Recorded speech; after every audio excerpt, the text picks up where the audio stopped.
قل هو اللہ احد، کہو کہ وہ معبود برحق جس کی میں عبادت کرتا ہوں اللہ ہے، وہ ایک ہے۔ اللہ الصمد، اللہ بے نیاز ہے، لم یلد ولم یولد وہ نہ کسی کا باپ ہے اور نہ کسی کا بیٹا، ولم یکن له کفوا احد، اور کوئی اس کا ہمسر نہیں۔ اعوذ باللہ من الشیطان الرجیم، بسم اللہ الرحمن الرحیم۔ قل هو اللہ احد اللہ الصمد لم یلد ولم یولد ولم یکن له کفوا احد، صدق اللہ العظیم۔ الحمدللہ، گزشتہ پچھلے درس میں سورۃ الفاتحہ کی مختصر سی تفصیل ہمارے سامنے آئی تھی، جو قرآن کریم کی سب سے پہلی سورت تھی سورہ فاتحہ، اور جو ہر نماز میں پڑھی جاتی ہے، اس کے بغیر نماز مکمل ہو ہی نہیں سکتی ہے۔ تو وہ سورہ فاتحہ کا مختصر اس کی تفصیل ہمارے سامنے آئی تھی۔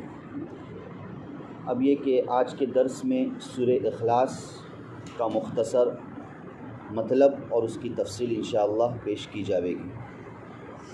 قرآن کریم کی جو آخری 10 صورتیں ہیں، سورہ علم تری کیف سے لے کر سورۃ الناس تک، یہ 10 صورت عامتاً الحمدللہ اکثر ہم لوگوں کو یاد ہوتی ہے نا، 10 صورتیں ہیں۔ حتیٰ کہ کسی جگہ پر اگر تراویح مکمل قرآن کریم کی نہ ہوتی ہو تو بعض لوگ علم تری سے تراویح کو پڑھ لیتے ہیں، اور یہ 10 صورت اکثر و بیشتر نمازوں میں پڑھی جانے والی صورتیں ہوتی ہیں۔ تو ہونا یہ چاہیے کہ کم سے کم ان 10 صورتوں کا ترجمہ بھی ہمیں یاد ہو جانا چاہیے، تاکہ جیسے گزشتہ سورہ فاتحہ کے تعلق سے یہ بات آئی تھی کہ نماز کے پڑھنے میں ہمیں کچھ خشوع اور خضوع حاصل ہو جائے، کچھ لذت حاصل ہو جائے، اور اللہ کی طرف دھیان اور توجہ ہماری چلی جاوے۔ تو ان اسباب میں سے ایک سبب یہ بھی ہے کہ ہم جو پڑھتے ہیں اس پڑھنے کے معنی اور مطلب کو ہم سمجھ کر پڑھیں، تو ایسی صورت میں کسی نہ کسی درجے میں انشاءاللہ خشوع و خضوع پیدا ہو سکتا ہے۔ اور یہ جو آخر کی جو 10 صورتیں ہیں علم تری سے لے کر سورۃ الناس تک، یہ اگر دیکھا جائے ان 10 صورتوں کا ایک سرسری جائزہ لیا جائے تو پتہ چلتا ہے کہ یہ 10 صورتیں خصوصیت کے ساتھ نبی کریم صلی اللہ علیہ وسلم کی ذات گرامی سے تعلق رکھتی ہے، یعنی آپ کی سیرت سے خاص ان 10 صورتوں کا تعلق ہے۔ اور یہ کہنا بیجا اور لغو نہیں ہوگا کہ ان 10 صورتوں میں اللہ کے رسول صلی اللہ علیہ وسلم کی پاکیزہ زندگی کا نچوڑ آ گیا ہے نا۔ آپ صلی اللہ علیہ وسلم نے جو زندگی گزاری ہے، مکی اور مدنی دور گزارا ہے، تو اس مکی اور مدنی دور کا ایک ہلکا سا اشارہ اور ایک مختصر سی جس کو ہم سیرت کہہ سکتے ہیں، وہ ان 10 صورتوں میں موجود ہے کہ سورہ علم تری سے نبی کریم صلی اللہ علیہ وسلم کی پیدائش کی طرف اشارہ ہے، اور سورہ قریش سے نبی کریم صلی اللہ علیہ وسلم کے خاندان کی طرف اشارہ ہے، اور اسی طریقے سے جس ماحول میں اللہ کے رسول صلی اللہ علیہ وسلم پیدا ہوئے اور تشریف لائے ہیں، اس ماحول کا کیا حال تھا اور کیا کردار تھا، تو سورہ کافرون ہے، سورہ ارائیت الذی ہے۔ ان صورتوں سے گویا کہ اس ماحول کی عکاسی ہوتی ہے اور منظر کشی ہوتی ہے۔ اور اسی طریقے سے جب آگے بڑھتے ہیں تو اللہ کے رسول صلی اللہ علیہ وسلم کی دعوت و تبلیغ جو آپ کا ایک اہم مشغلہ تھا اور آپ اس لیے دنیا میں تشریف لائے تھے، تو سورۃ النصر اذا جاء نصر اللہ والفتح، اس سے آپ کے مشن کی طرف اشارہ ہوتا ہے، اور خصوصیت کے ساتھ اس صورت سے آپ کی وفات کی طرف بھی اشارہ ہوتا ہے کہ اللہ تعالیٰ نے اس صورت میں یہ بھی ذکر فرمایا کہ جب آپ لوگوں سے فارغ ہو جائے تو اب آپ یہ کام یہ کریں کہ اللہ کی تسبیح بیان کرے کہ آپ کا دنیا سے جانے کا وقت قریب آ چکا ہے۔ تو یہ سورہ نصر سے اس کی طرف کیا ہے، اشارہ کیا گیا ہے۔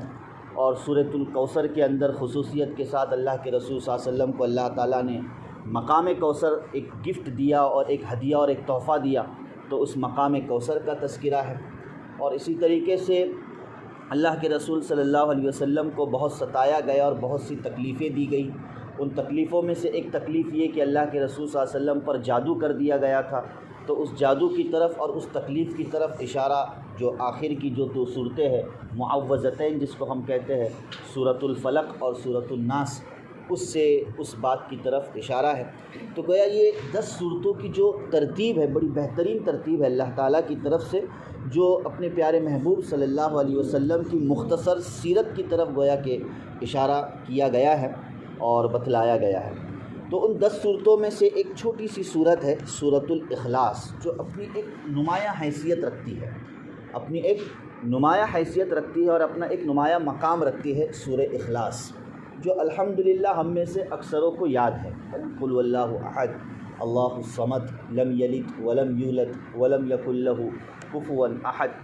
بڑی پیاری صورت ہے، بہت ہی مختصر صورت ہے اور 4 آیتوں والی صورت ہے، اور یہ بالکل ابتدائی زمانے میں نازل ہونے والی صورت ہے۔ مکۃ المکرمہ میں جس وقت اللہ کے رسول صلی اللہ علیہ وسلم کو اور صحابہ کرام کو ستایا جا رہا تھا، تکالیف دی جا رہی تھی مکہ مکرمہ میں، تو اس موقع پر یہ صورت کیا ہے، نازل ہوئی ہے۔ اور یہ کہ اس صورت کی اپنی ایک مستقل فضیلت ہے، اس سلسلے میں بہت ساری احادیث موجود ہے کہ اس صورت کو ثلث القرآن کا درجہ دیا گیا ہے، 1/3 قرآن کا درجہ دیا گیا ہے۔ 1/3 قرآن کا مطلب یہ ہے کہ اس صورت کو پڑھ لینا گویا کہ 10 پاروں کے پڑھنے کے برابر ہے۔ قرآن کریم میں کتنے پارے ہیں؟ 30 پارے ہیں، تو اس ایک صورت کو پڑھ لینا گویا کہ 10 پاروں کے پڑھنے کے قائم مقام ہے، کہ اللہ پاک انشاءاللہ اس صورت کے پڑھنے کی وجہ سے 10 پاروں کے پڑھنے کا ثواب عطا فرمائیں گے۔ اتنا بڑا مقام ہے ثلث قرآن۔ اس وجہ سے بھی کہا گیا ہے کہ پورے دین کی اساس اور بنیاد 3 باتوں پر اور 3 چیزوں پر قائم ہیں۔ ایک تو ہے توحید، یعنی اللہ تعالیٰ کو ایک ماننا، اور ایک تو ہے رسالت، یعنی نبی کریم صلی اللہ علیہ وسلم کی نبوت کا اقرار کرنا، اور اسی طریقے سے ایک ہے آخرت، یعنی آخرت پر ایمان رکھنا، آخرت پر یقین رکھنا، ایک ایمان والے کی یہی پہچان ہے۔ تو یہ 3 بنیادی چیزیں جو دین کا خلاصہ ہے اور دین کا لب لباب ہے، تو ان 3 چیزوں میں سے جو سب سے پہلی چیز ہے توحید، تو اسی توحید کے مضمون اور ٹاپک پر یہ سورہ اخلاص مشتمل ہے، اور سورہ اخلاص سے مکمل طور پر اللہ تعالیٰ کی توحید کی طرف، اللہ تعالیٰ کی یکتائیت کی طرف گویا کہ اشارہ کیا گیا ہے۔ اس وجہ سے حدیث پاک میں اس سورت کو ثلث القرآن کا درجہ دیا گیا ہے، یعنی 1/3 قرآن کا مستقل درجہ دیا گیا ہے۔ اس لیے جہاں تک ہو سکے، جتنا ہو سکے، ہمیں کثرت سے سورہ اخلاص کی تلاوت بھی کرنی چاہیے۔ کوئی زیادہ وقت نہیں جاتا ہے نا، 4 آیتوں کو پڑھنے کے لیے 1 منٹ بھی جاتا ہے کیا؟ بسم اللہ الرحمن الرحیم، قل هو اللہ احد اللہ الصمد لم یلد ولم یولد ولم یکن لہ کفوا احد، شاید آدھا منٹ بھی نہیں جاتا ہے نا۔ تو اگر کسی نے 3 دفعہ اگر اس سورت کو پڑھ لیا، کسی نے 3 دفعہ اس سورت کو پڑھ لیا، تو گویا کہ اس کو 1 قرآن پڑھنے کا ثواب مل گیا۔ لیکن اس کا یہ بھی مطلب نہیں ہے، یہ اس کا ایک اپنا مقام ہے، اس کی ایک اپنی فضیلت ہے، اس سے تو انکار نہیں، یہ تو اللہ کے رسول صلی اللہ علیہ وسلم کا کلام اور فرمان ہے۔ لیکن بہرحال قرآن کریم ہے، اس کی تلاوت ہمیں ترتیب کے ساتھ کرتے رہنی چاہیے، اور یہ کہ دن بھر ہمیں کچھ نہ کچھ قرآن کریم کا حصہ پڑھتے رہنا چاہیے۔ لیکن پھر بھی اگر کسی موقع پر قرآن کریم پڑھنے کا دن میں موقع نہیں مل رہا ہے، تو ایسی صورت میں یہ صورت تو ہمیں حفظ یاد ہوتی ہے، سبوں کو یاد ہے، بچے کو یہ صورت یاد ہے، تو زیادہ سے زیادہ اس صورت کی ہم کیا کریں، اپنے طور پر تلاوت کریں، تاکہ تلاوت قرآن کے اجر و ثواب کو ہم کیا کر سکیں، حاصل کر سکیں۔ ٹھیک ہے، اسی طریقے سے یہ صورت اتنی پیاری صورت ہے کہ صحابہ کرام میں سے بہت سو کو اس صورت سے بے پناہ محبت تھی۔ عجیب صحابہ کرام کا معاملہ تھا کہ صحابہ کرام تو ثواب کے حریص تھے، اجر و ثواب کے کیا تھے، حریص تھے۔ جیسے ہم مادیت کے حریص ہے، ہم اسباب کے حریص ہیں، ہمارے سامنے کوئی چیز جس سے ہم کو دنیاوی کوئی فائدہ ہو جائے، ذاتی کوئی فائدہ ہو جائے، تو اس کے ہم کیا ہوتے ہیں، حریص ہوتے ہیں، اور اس چیز کو ہم بار بار کرنے والے ہوتے ہیں کہ بے بار بار کروں تاکہ مجھے زیادہ فائدہ ہو جائے۔ جیسے آج کے ٹیکنالوجی کے زمانے میں موبائل کا مسئلہ ہے کہ ہر ایک کے پاس کیا ہے، موبائل ہے، تو اس موبائل سے اس کا ایک اپنا ذاتی نفع اور ذاتی فائدہ وابستہ ہوتا ہے یا نہیں بھی ہوتا ہے۔ بہرحال اپنی وقت گزاری کے لیے وہ بار بار موبائل کو ہاتھ لگاتا ہے اور نہ جانے کیا کچھ کیسے استعمال کرتا ہے۔ یہ کسی بھی چیز کو زیادہ استعمال کرنا، یہ اس چیز سے محبت کی علامت ہوتی ہے۔ کسی بھی چیز کو زیادہ استعمال کرنا یہ اس چیز سے محبت کی علامت ہوتی ہے۔ اب اگر وہ چیز اچھی ہو تو اچھی محبت ہے، اور اللہ نہ کرے وہ چیز اللہ کی نافرمانی کی طرف لے جانے والی ہو تو یہ انتہائی بد درجے کی محبت اور بد درجے کا گویا کہ وہ شوق ہوتا ہے۔ تو صحابہ کا ایسا معاملہ نہیں تھا، صحابہ کرام کا معاملہ ایسا تھا کہ وہ ثواب کے بڑے حریص ہوا کرتے تھے، یعنی موقع کوئی چھوڑتے نہیں تھے، کوئی بھی موقع مل جائے بس ثواب کو حاصل کرنے کا ان کو شوق ہوا کرتا تھا۔ اسی لیے پورے قرآن کریم سے صحابہ کرام کو یقیناً محبت تھی، لیکن قرآن کریم کی بعض صورتیں ایسی تھی کہ صحابہ کرام میں ان صورتوں کے پڑھنے کا بڑا معمول تھا۔ قرآن کریم کی بعض صورتیں ایسی تھی کہ صحابہ کرام میں ان صورتوں کے پڑھنے کا بڑا معمول تھا۔ اسی لیے سورۃ العصر کے تعلق سے آتا ہے، والعصر ان الانسان لفی خسر، یہ بھی ایک چھوٹی سی صورت ہے۔ اس تعلق سے یہ بھی آتا ہے کہ صحابہ کرام جب بھی آپس میں ملتے گفتگو کرتے تو اپنی مجلس میں سورۃ العصر کو ضرور پڑھ لیا کرتے تھے، جدا ہونے سے پہلے سورہ عصر کا آپس میں مذاکرہ کیا کرتے تھے، چونکہ ایک محتم بالشان ایک صورت ہے، وہ انشاءاللہ کسی موقع پر اس کی تفصیل پیش کی جاوے گی۔ تو اسی طریقے سے سورۃ الاخلاص کا معاملہ ہے، یہ سورۃ الاخلاص یہ بھی صحابہ کے درمیان محبوب ترین صورتوں میں سے ہے۔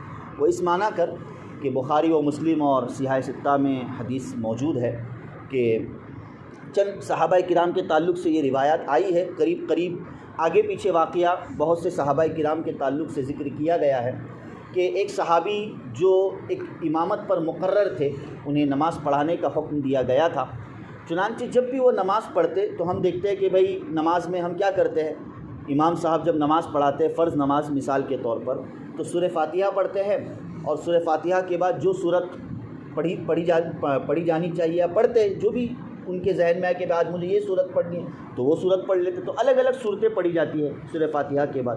لیکن ان صحابی کا یہ معمول تھا کہ بھلے کوئی بھی قرآن کریم کی آیت یا صورتیں پڑھے، لیکن ان آیات یا صورتوں کے ساتھ سورہ اخلاص کو خصوصیت کے ساتھ جوڑ دیتے تھے۔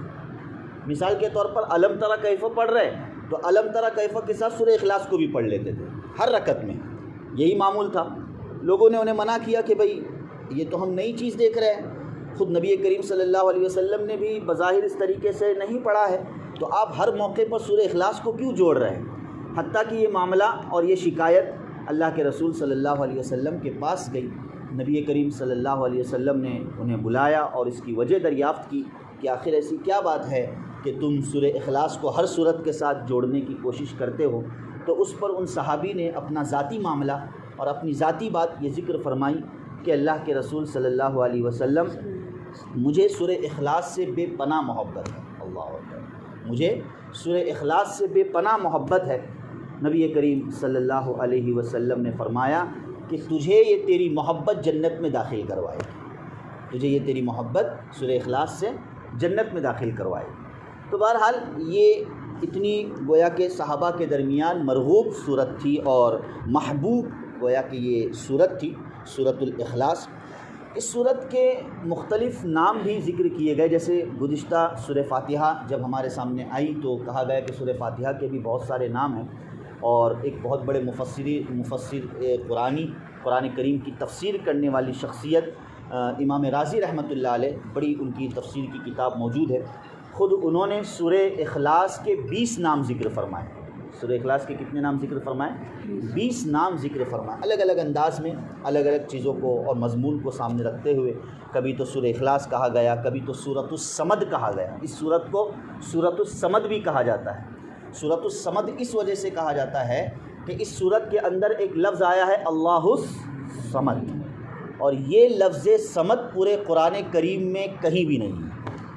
سورہ اخلاص کے علاوہ پورے قرآن کریم میں لفظ صمد کہیں آیا ہی نہیں ہے۔ صرف سورہ اخلاص کی یہ خاصیت ہے کہ اس سورہ اخلاص میں ہی لفظ صمد آیا ہے، اس وجہ سے اس سورت کو سورۃ الصمد بھی کہا جاتا ہے، سورۃ التوحید بھی کہا جاتا ہے، الگ الگ نام بہرحال امام رازی رحمۃ اللہ علیہ نے ذکر فرمائے ہیں اس کے۔ اس سورت کے تعلق سے یہ اس کا پس منظر اور اس کا سبب نزول ایک ہے۔ جیسے قرآن کریم میں ہم دیکھیں گے کہ کچھ آیتیں ایسی ہوتی ہے اور کچھ صورتیں ایسی ہوتی ہے کہ اس کا کچھ سبب نزول اور شان نزول ہوتا ہے، یعنی ریزن، جس کو ہم اپنے سمجھنے کے اعتبار سے کہتے ہیں کہ کچھ ریزن پیش آیا تھا، کچھ وجہ پیش آئی تھی کہ اس وجہ پیش آنے کے بعد اللہ تعالیٰ نے وہ صورت کو نازل فرما دی، یا اللہ تعالیٰ نے ان آیتوں کو کیا کر دیا، نازل فرما دیا۔ ویسے ہر آیت اور ہر صورت کا کوئی ریزن، تمام ہی آیت کا اور تمام ہی صورتوں کا ریزن ہو ایسا کوئی ضروری نہیں ہے، بلکہ بہت سی صورتیں اور بہت سی آیتیں ایسی ہے جو اللہ تعالیٰ نے ایسا کوئی ریزن زمین پر پیش نہیں آیا، بلکہ اللہ تعالیٰ نے مطلقاً حضرت جبرائیل علیہ السلام کے ذریعے سے نبی کریم صلی اللہ علیہ وسلم پر وہ وحی نازل فرمائی اور وہ قرآن کریم کا وہ حصہ کیا کر دیا، نازل فرما دیا۔ لیکن بعض صورتیں ہیں کہ ان صورتوں کا کوئی ریزن پیش آیا تھا، یا ان آیتوں کا کوئی ریزن زمین پر پیش آیا، کوئی واقعہ پیش آیا، جس کے بعد اللہ تعالیٰ نے وہ صورت یا آیتوں کو نازل فرمایا۔ تو اسی طریقے سے سورہ اخلاص کا کچھ ایک ریزن ہے جس کو ہم شان نزول کہتے ہیں، یعنی قرآن کی اور اہل علم کی اصطلاح میں اس کو شان نزول یا سبب نزول کہا جاتا ہے، کہ کوئی ایک بات پیش آئی تھی جس کی وجہ سے اللہ تعالیٰ نے سورۃ الاخلاص کو نازل فرمایا، اور وہ بات یہ تھی کہ اس سے پہلے ایک صورت نازل ہوئی سورہ کافرون، ہم وہ بھی پڑھتے ہیں نماز میں، اس کے اندر بار بار ایک آیت کا اضافہ، یعنی اس کو تکرار نہیں کہنا چاہیے، بلکہ اللہ تعالیٰ نے ذکر کیا ہے آیت کو، قل یا ایھا الکافرون، اے کافروں کی جماعت، لا اعبد ما تعبدون، کہ میں پرستش نہیں کرتا ہوں اس کی جس کی تم پرستش کرتے ہو، ہے نا، ولا انا عابد ما عبدتم ولا انتم عابدون ما اعبد، نہ میں تمہارے معبود کی پرستش کروں گا نہ تم میرے معبود کی پرستش کرو گے۔ تو اس طریقے سے سورہ کافرون کے اندر اس طرح یہ بات بتلائی گئی کہ بھئی یہ ہم ایک اللہ کی عبادت کرتے ہیں، ایک ہی کی پرستش کرتے ہیں، تمہارے معبود کی ہم پرستش نہیں کرتے ہیں۔ تو ظاہر بات ہے کہ اللہ ایسی ذات ہے جو کسی سے ڈھکی چھپی نہیں تھی، یعنی سب اللہ کو مانتے تھے، اس وقت کے کفار اور مشرکین بھی اللہ کو کیا کرتے تھے، مانا کرتے تھے، جیسے کہ قرآن کریم میں ہے، اللہ تعالیٰ نے بہت سی جگہوں پر اس کا تذکرہ فرمایا کہ جب ان مشرکین سے تم پوچھو گے کہ آسمان و زمین کو کس نے پیدا کیا، تو وہ کہے گی لَيَقُولُنَّ اللَّهُ، یقیناً اللہ نے پیدا کیا، وہ کہے گی کہ اللہ نے پیدا کیا، ان کی زبان پر لفظ اللہ آ جائے گا۔ بارش کون برساتا ہے، لَيَقُولُنَّ اللَّهُ، اللہ برساتا ہے۔ کھیتی کون اگاتا ہے، لَيَقُولُنَّ اللَّهُ، اللہ اگاتا ہے۔ تو وہ بھی اللہ کو، لفظ اللہ ان کے درمیان بھی تھا، لیکن اسلام یہ بتلاتا ہے کہ وہ اللہ کا لفظ جو تمہارے درمیان ہے، لیکن اس کا تصور تمہارا الگ ہے، اور ہمارے درمیان جو اللہ کا لفظ ہے اور اس کا تصور ایک الگ ہے۔ ہم اللہ کو الگ تصور سے مانتے ہیں اور تم اللہ کو الگ تصور سے کیا کرتے ہو، مانتے ہو۔ چنانچہ ایک روایت کے تحت مشرکین کی ہی ایک جماعت یا یہودیوں کی ایک جماعت اللہ کے رسول صلی اللہ علیہ وسلم کے پاس آئی اور انہوں نے کہا کہ صف لنا ربک، یہ تم بار بار کہتے ہو کہ اللہ کی عبادت کرو، اللہ کی عبادت کرو، اللہ کے سامنے جھکو اور کسی کے سامنے نہ جھکو، تو ذرا اپنے رب کی یعنی اللہ کی صفت بیان کرو، اپنے اللہ کی کیا ہے، صفت بیان کرو، یعنی اپنے اللہ کا تعارف کرو، کون اللہ ہے۔ اللہ کو تو ہم بھی مانتے ہیں، تم بار بار کہہ رہے ہو کہ اللہ کی عبادت کرو، تو اللہ کو تو ہم بھی مانتے ہیں، ہم بھی بالکل ڈنکی کی چوٹ پر کہتے ہیں کہ اللہ فلاں ہے، اللہ فلاں ہے۔ تو آپ کے نزدیک اگر اللہ کو کوئی اور ذات ہے اور الگ ذات ہے تو اس اللہ کی تعریف کرو، اس اللہ کی صفت بیان کرو، اس اللہ کا حسب و نسب پیش کرو۔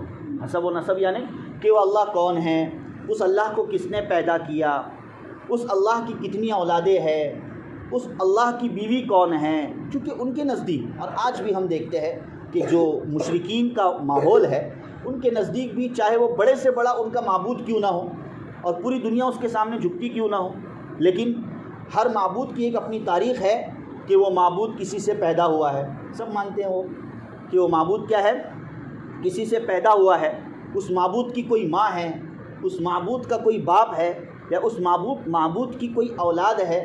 اس طرح ان لوگوں کا یہ تصور، گھٹیا قسم کا تصور بیٹھا ہوا ہے۔ تو وہ یہ سمجھ رہے تھے کہ شاید اللہ کی بھی ایسی ہی تفصیل ہے کہ اللہ کا بھی کوئی معاذ اللہ کوئی باپ ہو سکتا ہے، یا اللہ کی بھی کوئی اولاد ہو سکتی ہے، یا اللہ کی بھی کوئی بیوی ہو سکتی ہے۔ تو اللہ کا خاندان، اللہ کی صفت، اللہ کا تعارف ہمارے سامنے کیا کرو، پیش کرو۔ تو ان کے اس سوال پر دیکھیں یہاں پر یہ ریزن پیش آیا، میں نے کہا نا سبب نزول، کہ یہ ریزن پیش آیا، تو اس موقع پر اللہ تعالیٰ نے سورہ اخلاص کو نازل فرمایا اور بالکل صاف، بالکل واضح انداز میں مختصر 4 آیتوں میں اللہ تعالیٰ نے بتلا دیا، قل هو اللہ احد اللہ الصمد لم یلد ولم یولد ولم یکن لہ کفوا احد۔ قصہ مختصر، کتنی بہترین صورت ہے اور کتنا پیارا اس صورت کے اندر اللہ تعالیٰ نے مضمون کا تذکرہ فرمایا ہے۔ تو بہرحال اب لفظ بلفظ ہم آیتوں پر آتے ہیں۔ بسم اللہ الرحمن الرحیم، قل هو اللہ احد، اے نبی صلی اللہ علیہ وسلم کہہ دیجئے وہ اللہ۔ اب ہماری زبان اردو کیسے ترجمہ کریں؟ اس سے پہلے بھی بات آئی تھی کہ قرآن کریم کے ترجمے کا کوئی زبان حق ادا کر ہی نہیں سکتی، عربی عربی ہوتی ہے، قرآن کی زبان قرآن کی زبان ہے۔ آپ بڑی سی بڑی دنیا کی زبان لے آئیے گا عربی کے مقابلے میں، لیکن کوئی بھی عربی کا حق ادا کر ہی نہیں سکتا۔ وہ ہماری مجبوری ہے کہ ہم اپنے آپ کو سمجھانے کے لیے یہ وہ لفظ استعمال کر لیتے ہیں، وگرنہ اس کا صحیح حق کوئی زبان ادا کر ہی نہیں سکتی ہے۔ تو ہم عامتاً ترجمہ کیا کر لیتے ہیں؟ قل هو اللہ احد، کہہ دو کہ وہ اللہ کیا ہے؟ ایک ہے۔ کہہ دو کہ وہ اللہ کیا ہے؟ ایک ہے۔ یہاں پر ہم سب سے پہلے اس بات پر آتے ہیں کہ قرآن کریم میں بہت سی جگہوں پر اللہ تعالیٰ نے اپنے نبی صلی اللہ علیہ وسلم سے کہلوایا ہے کہ اے نبی صلی اللہ علیہ وسلم کہہ دیجئے، یعنی اللہ کی طرف سے حکم نبی کو اور نبی کے ذریعے سے پوری امت کو اور ساری انسانیت کو اللہ کی طرف سے وہ پیغام پہنچانے کا کیا دیا گیا ہے؟ حکم دیا گیا۔ تو کہہ دو کہ وہ اللہ ایک ہے، یہاں پر لفظ اللہ کو لایا گیا ہے۔ اور ہم دیکھیں گے کہ اس صورت کے بعد یہ قرآن کریم کی آخری صورت ہے کہ جس میں لفظ اللہ کا نام آیا ہے۔ اس کے بعد سورہ فلق میں اللہ کا نام نہیں آیا ہے، سورہ ناس میں اللہ کا نام نہیں آیا، بلکہ وہاں پر رب الفلق رب الناس کا تذکرہ ہے، اللہ کا نام نہیں آیا ہے۔ قرآن کریم میں بہت سی جگہوں پر اللہ کا نام آیا ہے، اکثر صورتوں میں اکثر آیتوں میں اللہ کا نام بار بار آیا ہے، لیکن سورہ اخلاص پر جا کر اللہ کا نام کیا ہو جاتا ہے؟ ختم ہو جاتا ہے۔ ختم ہونے کا مطلب اب اس کے بعد کی جو 2 صورتیں ہیں ان 2 صورتوں میں اللہ کا نام نہیں آیا بلکہ رب کا نام آیا ہے، یعنی اللہ کی صفت کا نام آیا۔ تو اللہ یہ اللہ کا اسم ذاتی ہے، اصل اللہ کا نام ہے، اور یہ کہ جتنے بھی اللہ تعالیٰ کے نام ہیں وہ سب کے سب اللہ کے صفاتی نام ہیں۔ تو کہہ رہے اللہ تعالیٰ اپنا تعارف خود کروا رہے کہ وہ اللہ کیسے ہے؟ احد ہے، یکتا ہے۔ کیسے ہے؟ یکتا۔ عربی میں ایک کو بولنے کے لیے، ایک ہم اپنے اردو میں بولتے ہیں، ایک کو بولنے کے لیے احد کا بھی لفظ استعمال ہوتا ہے اور واحد کا لفظ بھی استعمال ہوتا ہے۔ احد کا بھی لفظ استعمال ہوتا ہے اور واحد کا لفظ بھی استعمال ہوتا ہے۔ ہوتا ہے کہ نہیں؟ واحد ایک، احد ایک۔ اب کہنے کو تو دونوں کا ترجمہ ہم ایک سے کر دیتے مگر یہ غلط ہے۔ حقیقت یہ ہے کہ عربی میں کوئی ایک جیسے لفظ نہیں ہوتے، ہر لفظ کے میننگز الگ ہوتے ہیں، اپنے اندر ایک الگ حقیقت رکھتے ہیں عربی میں۔ تو واحد ایک الگ معنی کے لیے استعمال ہوتا ہے اور احد ایک الگ معنی کے لیے استعمال ہوتا ہے۔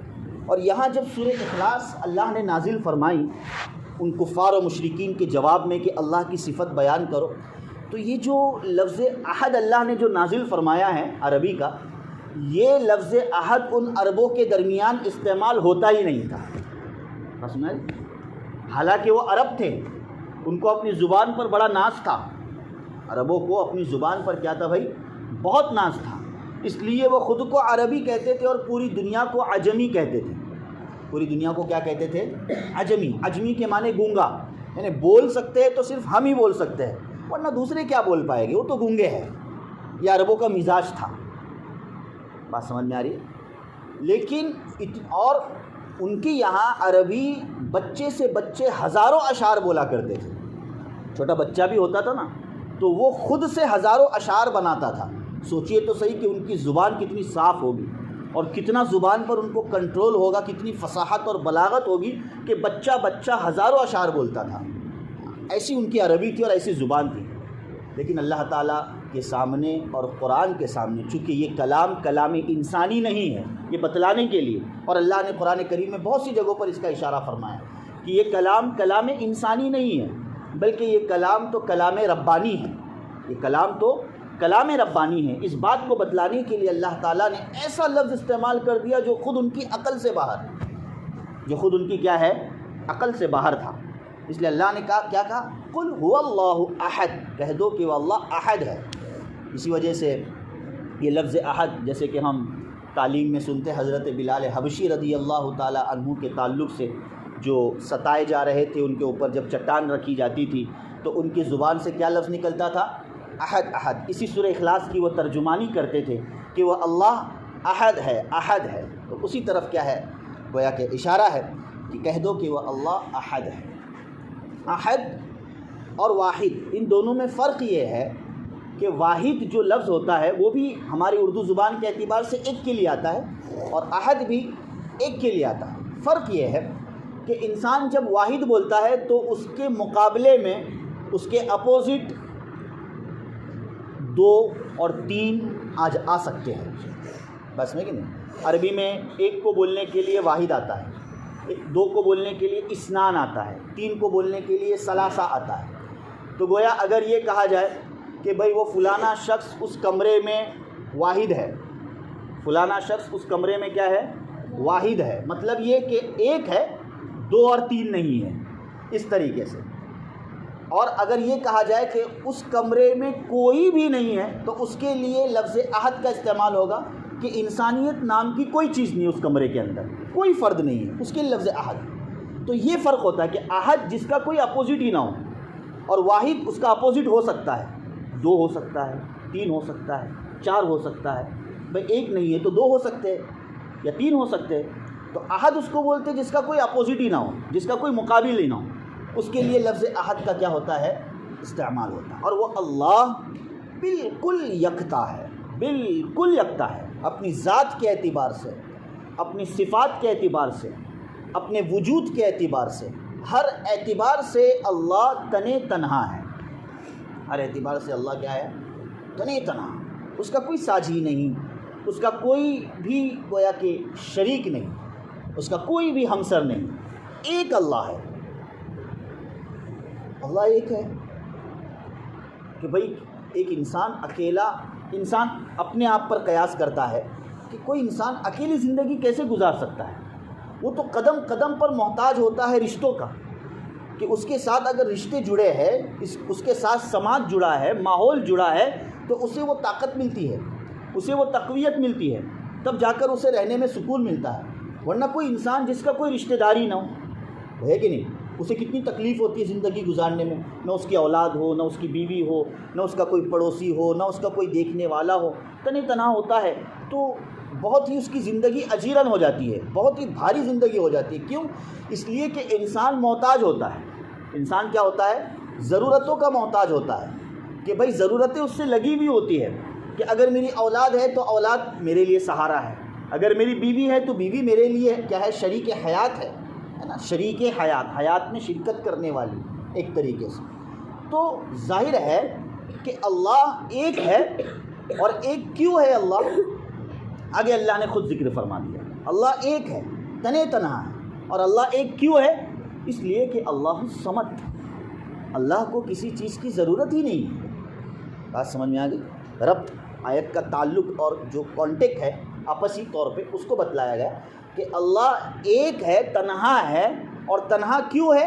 اس لیے کہ اللہ کو کسی چیز کی ضرورت ہی نہیں ہے، وہ تو سب کی ضرورت کو پورا کرنے والا ہے۔ وہ تو کیا ہے؟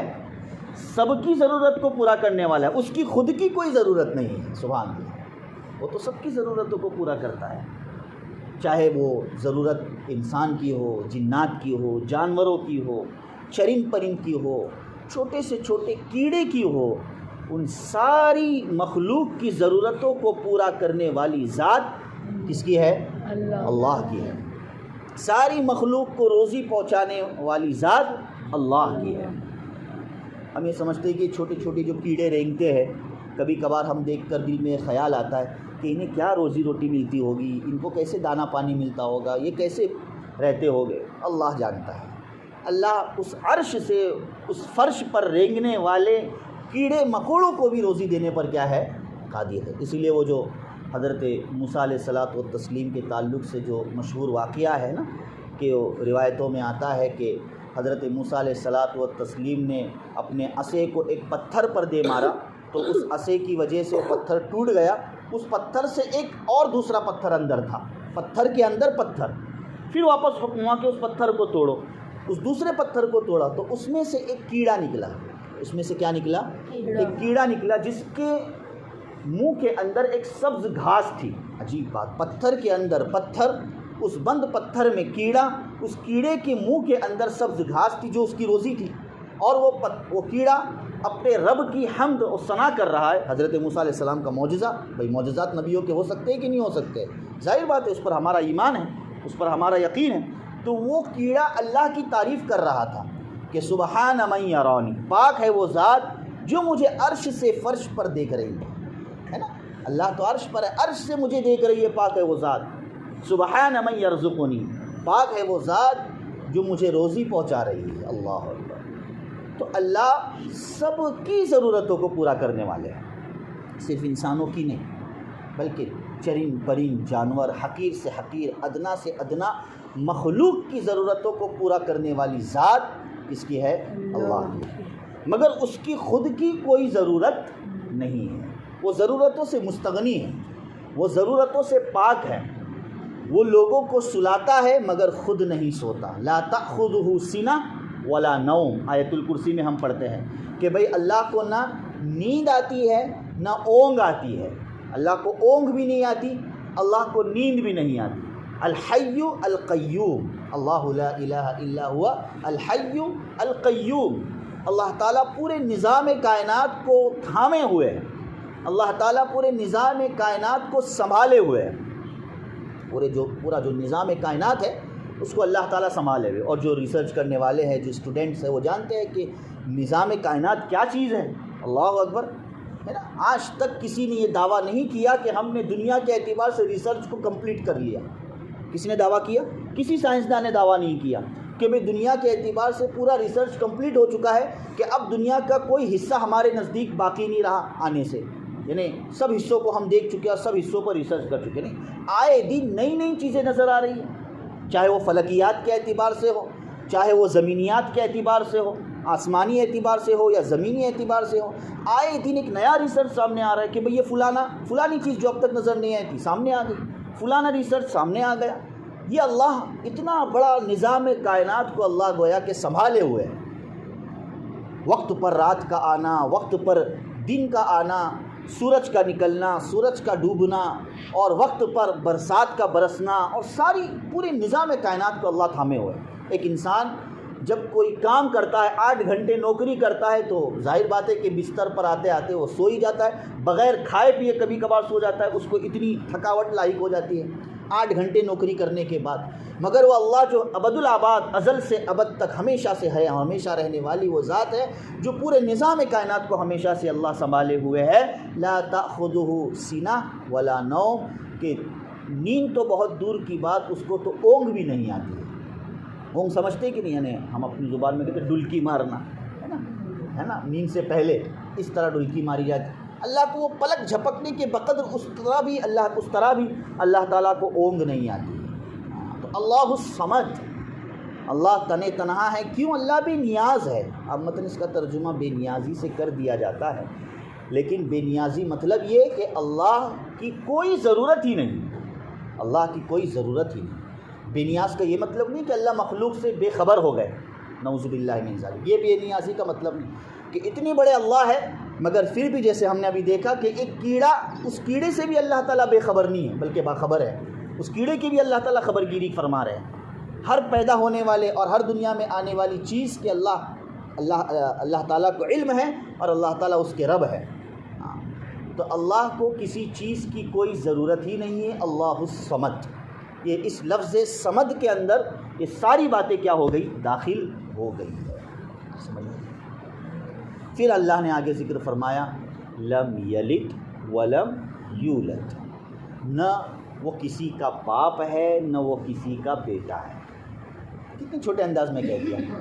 یہ نہیں کہا کہ بھئی اللہ کا نہ کوئی رشتہ دار ہے، نہ اللہ کے کوئی نواسے ہے، نہ اللہ کے کوئی پوتے ہے، نہ اللہ کے کوئی دادا ہے، نہ اللہ کے کوئی پردادا ہے، معاذ اللہ ثم معاذ اللہ. بس 2 جملے ذکر فرما دیے. لم یلد ولم یولد، نہ کسی کا باپ نہ کسی کا بیٹا، نہ اس نے کسی کو پیدا کیا نہ وہ کسی سے پیدا ہوا. نہ اس نے کسی کو پیدا کیا اور نہ ہی وہ کسی کو پیدا ہوا. اب سارے رشتوں کی نفی ہو گئی، سارے رشتوں کی گویا کہ کیا ہو گئی؟ نفی ہو گئی. وہ بالکل تنہا تنہا ہے، نہ اس کا کوئی باپ ہے، نہ اس کا کوئی بیٹا ہے، نہ اس کا کوئی ساجی ہے، نہ اس کی کوئی بیوی ہے. جیسے کفار و مشرکین نے الگ الگ نظریات اور الگ الگ تصورات قائم کر دیے کہ بھائی عیسائیوں نے یہ کہا کہ حضرت عیسیٰ علیہ السلام اللہ تعالیٰ کے کیا ہے؟ بیٹے ہیں. نعوذ باللہ من ذالک، ابن اللہ کے بیٹے ہیں. یہود نے کہا کہ حضرت عزیر علیہ السلام یہ اللہ تعالیٰ کے بیٹے ہیں. وقالت الیہود عزیر ابن اللہ وقالت النصارى مسیح ابن اللہ، کہ یہودیوں نے کہا کہ عزیر علیہ السلام اللہ کے بیٹے ہیں، نصارہ نے کہا کہ حضرت عیسیٰ علیہ السلام اللہ کے کیا ہے؟ بیٹے ہیں. اب یہ کرسمس ڈے آ رہا ہے نا 25 تاریخ کو، اس کی بھی یہی حیثیت ہے. یہ سمجھا جاتا ہے کہ بھئی حضرت عیسیٰ علیہ السلام اس تاریخ میں پیدا ہوئے ہیں، 25 دسمبر کو حضرت عیسیٰ علیہ السلام پیدا ہوئے ہیں. اور پھر مستقل حضرت عیسیٰ علیہ السلام کے تعلق سے یہ نصارہ لوگ یہ عقیدہ رکھتے ہیں، بد عقیدہ اور فاسد عقیدہ رکھتے ہیں. کوئی تو یہ کہتا ہے کہ خود حضرت عیسیٰ علیہ السلام گاڈ ہے، کوئی تو کہتا ہے کہ نہیں حضرت عیسیٰ علیہ السلام گاڈ نہیں ہے بلکہ اس گاڈ کے بیٹے ہیں. اس گاڈ کے کیا ہے؟ بیٹے ہیں. ذرا ہم اپنے عقیدے کی ہمیشہ صفائی رکھیں، چونکہ ہماری چلت فرت جو اسٹوڈنٹس ہے اور جو ان غیر مسلموں کے ساتھ اور ان نصارہ کے ساتھ رہتے ہیں، کالجز اور یونیورسٹیوں میں پڑھتے ہیں، اور پھر ان کو کیا ہے ہیپی کرسمس ڈے کی مبارکبادی بھی دی جاتی ہے کہ بھئی آپ کو کرسمس ڈے مبارک ہو. نعوذ باللہ من ذالک. یہ آپ نے جو مبارکبادی ان کو دی ہے، در حقیقت آپ ان کے اس رسم و رواج اور تصورات کے شریک بن گئے. رسم و رواج اور تصورات کے کیا بن گئے؟ شریک بن گئے. اسلام اس بات کی اجازت نہیں دیتا ہے. اسلام نے تو بنیادی طور پر عقیدے کی صفائی کی تلقین اور ترغیب دی ہے. اعمال میں کمی بیشی اللہ معاف کر دے گے. اعمال میں کمی بیشی، نماز نہیں پڑھی، روزہ نہیں رکھا، دیگر ارکان اسلام کو انجام دینے میں کوتاہی کی، اللہ معاف کر دے گے. لیکن عقیدے میں خرابی رتی بر کی بھی اللہ معاف نہیں کرے گا. اس کا فیصلہ اللہ نے خود قرآن کریم میں فرمایا ہے. ان اللہ لا یغفر ان یشرک بہ ویغفر ما دون ذلک لمن یشاء، کہ اللہ تعالیٰ ذرا برابر بھی شرک کو معاف نہیں کرے گا. اللہ تعالیٰ ذرا برابر بھی عقیدے کی خرابی کو معاف نہیں کرے گا. عقیدہ بھائی صاف لے کر آؤ. ہاں اگر جنت چاہتے ہو تو عقیدے کی صفائی بہت ضروری ہے، نظریات اور تصورات کی صفائی بہت ضروری ہے. دوسری چیزیں، میں غفور الرحیم ہوں، معاف کر دوں گا. تمہاری نمازیں معاف کر دیا ہے نا، تمہارے روزے معاف کرنے پر قادر ہوں، معاف کر دوں گا. لیکن عقیدے کی خرابی ذرا بھی لے کر آؤ گے، اللہ نے قرآن کریم میں صاف ذکر فرمایا ہے کہ میں ہرگز معاف نہیں کروں. اور آج حال یہ ہے کہ اعمال کے ویسے بھی ہمارے لالے پڑے ہوئے ہیں، اللہ معاف فرمائے، کہ ہم تو اعمال پر کھڑے ہی نہیں ہیں، ہم تو اعمال پر مضبوط قائم ہے ہی نہیں. لیکن افسوس یہ ہے کہ ہم نے عقیدوں کو بھی خراب کر دیا ہے، اور کبھی ہم ان عقیدوں کے تعلق سے صفائی کے متعلق کبھی سوچتے بھی نہیں. ہم یہ سمجھتے ہیں ہم ایمان والے ہیں. ہم ایک پرماننٹ سرٹیفکیٹ لے کر آئے ہیں.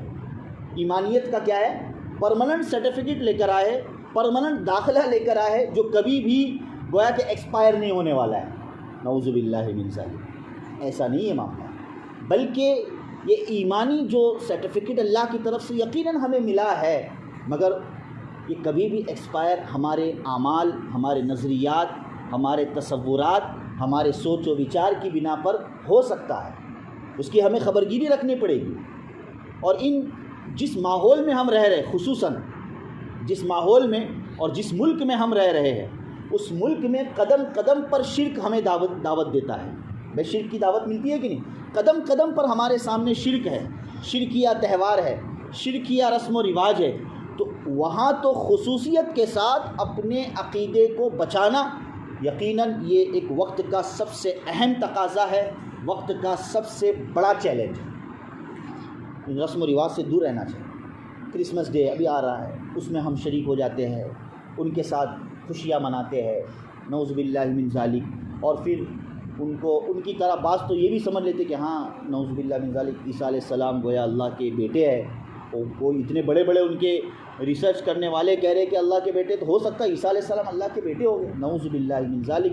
جہاں یہ تصور دل میں پیدا ہو گیا ہم سورہ اخلاص کی دولت سے محروم ہو گئے، اور جب جو بندہ اور جو ایمان والا سورہ اخلاص کی دولت سے محروم ہوا اسے مسلمان ہونے کا کوئی حق باقی نہیں رہتا، اسے ایمان والا ہونے کا کوئی اس کے لیے حق باقی نہیں رہتا ہے۔ اللہ ایک ہے، تنہا ہے، بے نیاز ہے، نہ کسی کا باپ ہے نہ کسی کا بیٹا ہے۔ حضرت عیسیٰ علیہ السلام کی نبوت، حضرت عیسیٰ علیہ السلام کی رسالت سر آنکھوں پر، حضرت عیسیٰ علیہ السلام کو جتنا ہم مانتے ہیں، یعنی ایمان والے مانتے ہیں، مسلمان مانتے ہیں، یہ تو خود نصارہ بھی نہیں مانتے، یہ تو خود نصارہ بھی نہیں مانتے۔ عیسیٰ علیہ السلام سے قریب تو ہم ہیں، کیوں؟ اس لیے کہ اللہ کے رسول صلی اللہ علیہ وسلم نے حضرت عیسیٰ علیہ السلام کون ہے وہ بتلایا ہے، قرآن کریم نے بتلایا ہے کہ حضرت عیسیٰ علیہ السلام کون ہیں، ہاں یہ قرآن کریم نے بتلایا، تو اس حیثیت سے ہم جانتے ہیں کہ عیسیٰ علیہ السلام کون ہے۔ اس لیے اللہ تعالیٰ نے قرآن کریم میں صاف ذکر فرمایا حضرت عیسیٰ علیہ السلام کے تعلق سے کہ وَلَا تَقُولُوا ثَلَاثَةٌ إِنَّمَا اللَّهُ إِلَٰهٌ وَاحِدٌ، کہ عیسیٰ علیہ السلام کے تعلق سے بد عقیدہ مت رہو، بلکہ اللہ تو ایک ہے، عیسیٰ علیہ السلام یہ اللہ کے بیٹے نہیں ہے بلکہ اللہ کے پیغمبر ہے، اللہ کے میسنجر ہے، اللہ کے رسول ہے، اللہ کے نبی ہے، بس یہی ان کی حیثیت اور یہی ان کا مقام ہے جو سب سے بڑا مقام ہے۔ اب انہیں ساجی بنانا اور انہیں یا تو گاڈ قرار دینا یا تو انہیں گاڈ کا بیٹا قرار دینا، نعوذ باللہ من ذالک، یہ کھلا شرک ہے، شرک، اس سے بچنا چاہیے، اس سے بچنا چاہیے۔ یہ میں خصوصیت کے ساتھ حضرت عیسیٰ علیہ السلام کے موضوع کو اس وجہ سے یہاں پیش کر رہا ہوں چونکہ موضوع کی مناسبت بھی ہے اور چونکہ موقع بھی ہے۔ اس کرسمس ڈے کے موقع پر نہ جانے کتنے لوگ غلط تصورات کے بھی کیا ہو جاتے ہیں، شکار ہو جاتے ہیں۔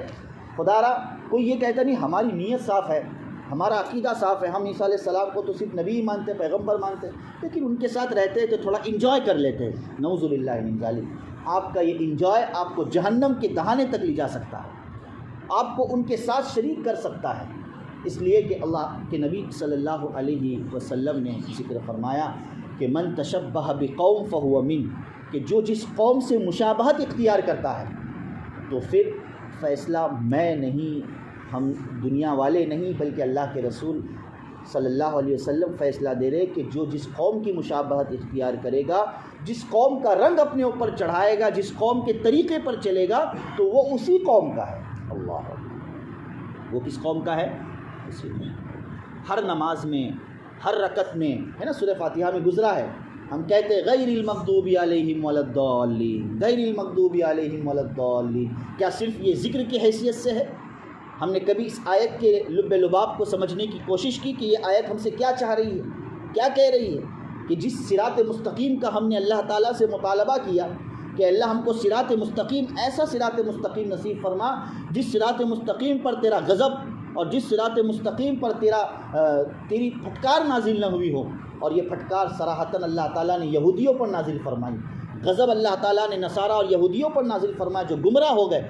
آیت میں تو ہم ہر نماز میں، ہر رکعت میں تو ہم یہود اور نصارہ کے کرتوت سے اور ان سے دوری کا مظاہرہ کرتے ہیں، لیکن افسوس کہ رہن سہن کے اعتبار سے ہم ان کے قریب اور ان کے ساتھ ساتھ چلتے ہیں۔ اس لیے ان کے طور طریقوں سے ہمیں اپنے آپ کو بچانا ہوگا۔ خصوصاً آج کا جو تہذیبی کلچر ہے اور طریقہ کار ہے خصوصاً نوجوانوں کا، اللہ معاف فرمائے، کہ وہ یہودیوں کے اور نصارہ کے طریق اور راستے پر چلنے کی کوشش کرتا ہے، اور اس کی خود عکاسی اور اس کی طرف اشارہ خود اللہ کے رسول صلی اللہ علیہ وسلم نے دیا ہے کہ بھئی یہ یہود و نصارہ کہ میری امت کا ایک گروہ اور میری امت کے لوگ قیامت سے پہلے یہود و نصارہ کی ایسی تقلید کریں گے، یہود و نصارہ کے ایسے پیچھے چلے گے اور ان کی ایسی مشابہت اختیار کریں گے۔ آپ صلی اللہ علیہ وسلم نے مثال بھی کیا دی، حذو النعل بالنعل، جیسے دونوں جوتے برابر ہوتے ہیں۔ بھائی جوتے دونوں پیروں کے برابر ہوتے ہیں کہ نہیں، کہ ایک پیر میں 8 نمبر اور دوسرے پیر میں 9 نمبر ہوتا ہے؟ نہیں، اس پر بھی 8 نمبر، اس میں بھی 8 نمبر ہوتا ہے۔ تو اس طریقے سے جیسے دو جوتے بالکل مشابہ ہوتے ہیں، اس طریقے سے میری امت کے لوگ یہود و نصارہ کے طریق پر اس طرح بالکل فٹ رہ کر گویا کہ ان کے ساتھ ساتھ چلے گے۔ اللہ اس بد عقیدگی سے ہم تمام کی حفاظت فرمائے۔ لم یلد ولم یولد، نہ وہ کسی کا باپ ہے نہ وہ کسی کا بیٹا ہے، وہ تن تنہا ہے۔ اسی طرح مشرکین نے کہا کہ قرآن کریم میں ہے کہ مشرکین نے کہا، ان کا عقیدہ ہے کہ جتنے بھی فرشتے ہیں یہ سب اللہ کی بیٹیاں ہیں، نعوذ باللہ من ذالک، نہ اللہ کے بیٹے ہیں نہ اللہ کی بیٹیاں ہیں، ان سارے رشتوں سے در حقیقت اللہ کیا ہے؟ پاک اور صاف ہے۔ پھر آخری آیت وَلَمْ يَكُنْ لَهُ كُفُوًا أَحَدٌ، جب رشتوں کے اعتبار سے اللہ کے ساتھ کوئی نہیں ہے تو غیر رشتوں میں بھی اللہ کے ساتھ کوئی شریک نہیں ہے، ظاہر بات ہے۔ وَلَمْ يَكُنْ لَهُ كُفُوًا أَحَدٌ، اور نہ اللہ کا مد مقابل کوئی ہے اور نہ اللہ کے برابر کوئی ہے، ہو ہی نہیں سکتا، کوئی اللہ کے برابر نہیں ہو سکتا۔ یہ ایک ایمان والے کا عقیدہ ہے۔ جیسے ان معبودان باطلہ یہ مشرکین کے درمیان الگ الگ خداؤں کی ایک مستقل تاریخ ہے اور ایک مستقل تعریف کی جاتی ہے کہ بھئی یہ فلانا معبود ہے، یہ فلانا معبود ہے، یہ معبود اس سے بڑا ہے، یہ معبود اس سے چھوٹا ہے، اس کا پاور زیادہ ہے، اس کا پاور کم ہے، نعوذ باللہ من ذالک۔ تمام معبودوں کو انہوں نے اس طریقے سے ڈیوائیڈ کر دیا اور تقسیم کر دیا۔ اللہ کی خدائیت کوئی تقسیم نہیں ہوتی ہے، اللہ کی خدائی جیسے اللہ یکتا ہے، اللہ کی خدائی بھی یکتا ہے۔ وَلَمْ يَكُنْ لَهُ كُفُوًا أَحَدٌ، اللہ کا کوئی ہمسر نہیں، اللہ کا کوئی مد مقابل نہیں، اللہ سب سے بڑے ہے۔ اور اس بڑے پن کا ہر نماز میں اور ہر اذان میں اور ہر موقع پر ہم اعلان کرتے ہیں کہ اللہ اکبر۔ اللہ کیا ہے؟ صرف بڑے نہیں ہیں، اللہ صرف بڑے نہیں ہیں بلکہ اللہ سب سے بڑے ہیں۔ اللہ کیا ہے بھائی؟ سب سے بڑے ہیں۔ لہٰذا یہ صاف عقیدہ توحید کا ہمارے دل و دماغ میں بس جانا چاہیے۔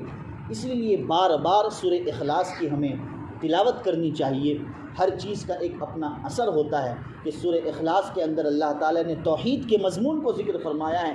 جب ہم اس کی تلاوت کریں گے تو انشاءاللہ یہی توحید کے مضمون کا اثر ہمارے دل و دماغ میں پیدا ہوگا اور ہم توحید پرست بن جائیں گے، شرک پرست نہیں بنیں گے، اور ایک اللہ کو ماننے والے ہمیشہ بنیں گے، ایک اللہ کے سامنے ہمیشہ جھکنے والے بنیں گے۔ یہ اس طرح بہترین صورت ہے، یہ قرآن کریم کی ایک بہت ہی بہترین صورت جو توحید کے مضمون پر مشتمل ہے، جس میں مختصر طور پر آج کے درس میں 4 آیتوں کو پیش کیا گیا ہے۔ اللہ تعالیٰ سے دعا ہے کہ اللہ تعالیٰ ہم تمام کو سورہ اخلاص سے حقیقی معنی میں محبت نصیب فرمائے، اور اس کا جو مضمون توحید ہے، اور یقیناً پورے دین کی اساس اور بنیاد ہی توحید ہے کہ انسان توحید میں کم ہو اور توحید میں کٹوتا ہو اور نقصان والا ہو اور اعمال بھرے کے بڑے سے بڑے لے کر آیا ہو، کوئی اعمال اللہ کے نزدیک قابل قبول نہیں ہوگا۔ اللہ تعالیٰ نے صاف ذکر فرمایا کہ ان الذین یرجون لقاء اللہ، کہ جو اللہ تعالیٰ سے ملنے کی امید اور یہ طمع اور امید رکھتا ہے تو اس کے لیے چاہیے کہ فمن کان یرجو لقاء ربہ، سورہ کہف کے آخر میں اللہ نے ذکر فرمایا کہ جو اللہ تعالیٰ کی ملاقات کا اور جو اللہ تعالیٰ کے دیدار کا شوق رکھتا ہے۔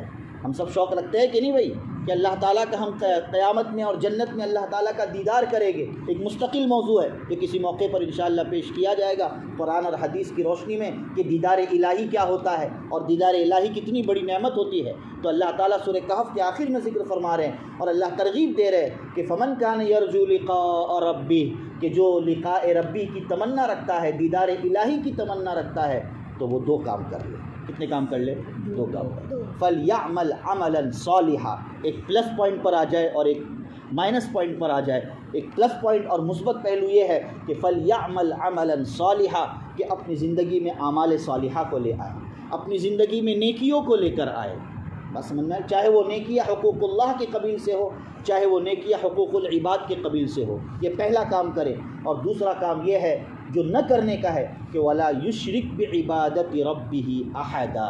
یہاں پر بھی دیکھیں اللہ تعالیٰ نے لفظ احد کا تذکرہ فرمایا کہ اپنے رب کے ساتھ کسی کو بھی، احد کا ترجمہ میں کھینچ کر رہا ہوں سمجھنے کے لیے، اپنے رب کے ساتھ، احد کا نا کہ ہر چیز کی نفی کرنے کے لیے احد کا استعمال ہوتا ہے، کہ اپنے رب کے ساتھ کسی کو بھی ذرا برابر بھی شریک نہ کرے۔